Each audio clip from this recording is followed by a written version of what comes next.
Assalamualaikum warahmatullahi wabarakatuh. Perkenalkan, nama saya Muhammad Arif Hidayat. Saya di sini ingin menjelaskan sedikit tentang bentuk-bentuk perusahaan.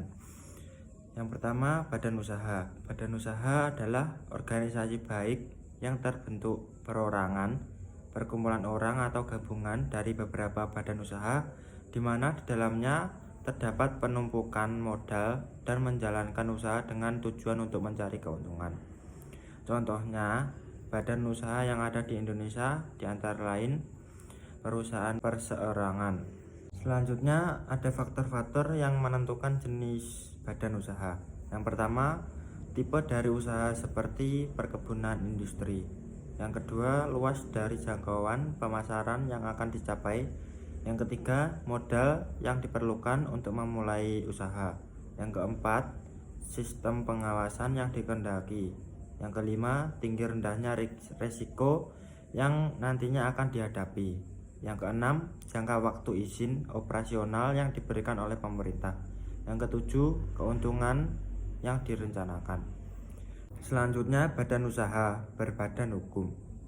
Badan usaha berbadan hukum adalah badan usaha yang di dalamnya terdapat pemisahan harta kekayaan atau aset pemilik dengan harta kekayaan badan usaha, dan proses pendirinya membutuhkan pengesahan dari pemerintahan terhadap akta pendirian dan anggaran dasarnya.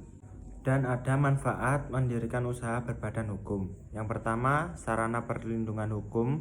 Yang kedua, pembatasan tanggung jawab. Yang ketiga, terdapat pemisahan harta kekayaan. Yang keempat, keberlangsungan perusahaan. Yang kelima, akses pemodalan menjadi lebih mudah. Yang keenam, meningkatkan kepercayaan rekan bisnis dan konsumen. Selanjutnya, koperasi. Koperasi adalah badan hukum yang beranggotakan orang seorang atau badan hukum koperasi dengan. Selanjutnya, jenis-jenis koperasi berdasarkan pembentuknya. Yang pertama, koperasi primer adalah koperasi yang didirikan oleh seseorang yang dibentuk paling sedikit 9 orang. Yang kedua, koperasi sekunder adalah koperasi yang didirikan beranggotakan koperasi yang dibentuk paling sedikit 3 koperasi. Selanjutnya, yayasan. Yayasan yaitu badan hukum yang terdiri atas kekayaan yang dipasahkan dan diperuntukkan untuk mencapai tujuan tertentu di bidang sosial, keagamaan, dan kemanusiaan. Selanjutnya, perkumpulan berhadapan hukum.